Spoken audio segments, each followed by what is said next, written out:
Podcast title: Navigating Relationships, Budgeting, and Gender Roles in Modern Times. Hey everyone, welcome back to another episode of the Good Advice Giver podcast, powered by Buzzsprout. I'm your host, Terrence, and today we're diving into a topic that is on everyone's minds: relationships, dating, budgeting dynamics, romance, or the lack of it, and gender roles in today's modern relationships. We'll unpack what's happening in the dating scene, the financial expectations between partners, and how gender roles are evolving or staying the same. It's going to be a juicy conversation, so buckle up. Whether you're in a relationship, single, or somewhere in between, there's a lot to cover and plenty of relatable moments. So grab your coffee, settle in, and let's dive into this conversation. Segment 1. The dating scene today.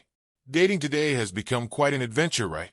Gone are the days when people simply met in person and went on a date after some small talk. We're now in a world of swiping left or right, endless DMs, and a culture of ghosting. So, let's talk about how dating has changed. One of the biggest challenges, I think, is the sheer volume of choices. With online dating apps like Tinder, Bumble, and Hinge, it's easy to feel overwhelmed. You're constantly seeing new faces, and it's tempting to think, is there someone better out there? That mindset can affect how we value relationships and even the people we're talking to. It leads to this kind of temporary mindset where people often don't take dating as seriously as they used to. Exactly. Dating apps have created this almost shopping mentality. When it comes to finding a partner, everyone's always looking for the next best option, and it has impacted how people connect emotionally. I feel like people aren't as willing to put in the effort to build a meaningful relationship because it's so easy to just move on to the next person. You match with someone, things get difficult or boring, and instead of working through it, people just swipe away and try to find someone else. It's like relationships are becoming disposable. That's a great point. It's almost like commitment is becoming rare.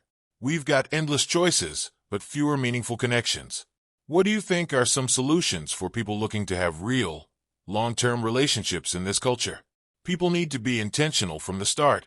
If you're serious about wanting a real connection, you need to date purposefully. That means being clear about your values and what you want out of a relationship. You have to filter out those who aren't on the same page early on, instead of getting caught up in the fun or excitement of swiping and chatting without depth. There has to be a shift from convenience to commitment if long-term relationships are going to survive in this modern dating world. Segment 2. Budgeting in relationships. Let's move into something that might not be as fun as talking about dating, but it's just as important: money and budgeting in relationships. The reality is that financial dynamics are a huge part of what makes or breaks relationships today. Whether it's splitting bills, deciding on how to handle money as a couple, or just understanding who's responsible for what, money is a touchy subject. I've seen it a lot. Couples who argue over who's spending what, or feeling like one person is carrying the financial load. So, what's the best way for couples to handle budgeting today? Should we still be dividing things 50-50ths? Or has that changed in our modern era? Money is one of the top reasons couples argue, right? It can get tricky, especially when both partners have different spending habits or different incomes. I think the 50-50 split is outdated, though. For some couples, it works, but for many, it doesn't reflect the reality of their situation. Instead, I think it's more important to focus on equity over equality. That means contributing in a way that's fair to both people's circumstances, even if it's not exactly 50-50. For example, if one partner earns significantly more, it doesn't make sense for them to expect their partner to split everything down the middle. It's about both partners feeling supported financially, but in a way that doesn't leave one person feeling burdened. Right? And I think that's where conversations come in.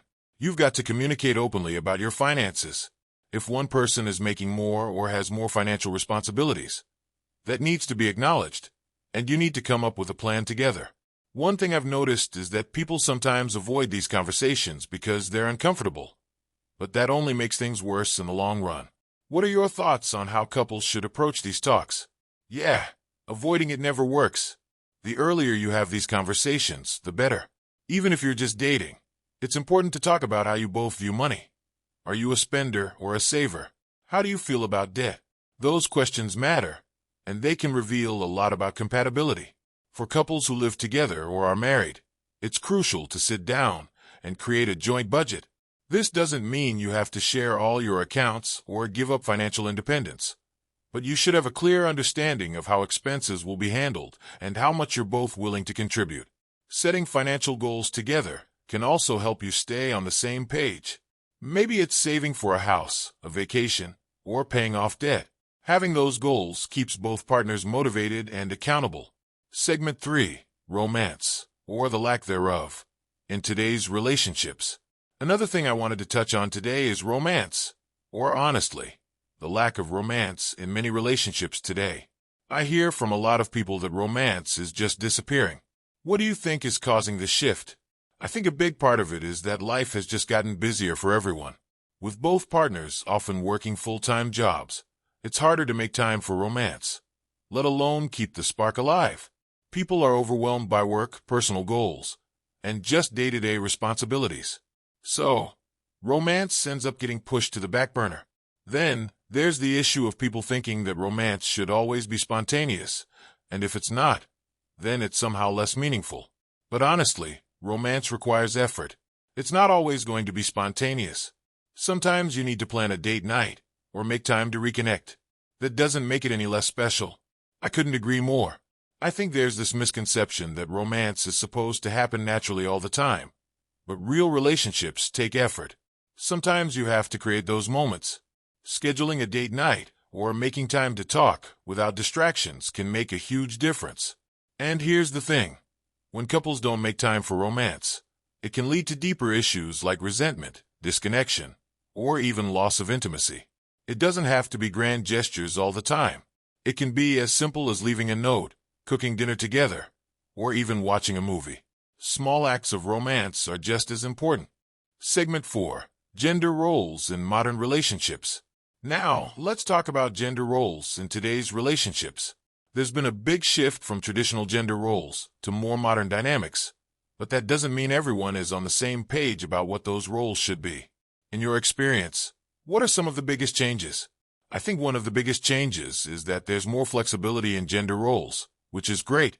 It's no longer expected that the man has to be the sole breadwinner, and the woman doesn't have to be the one staying at home.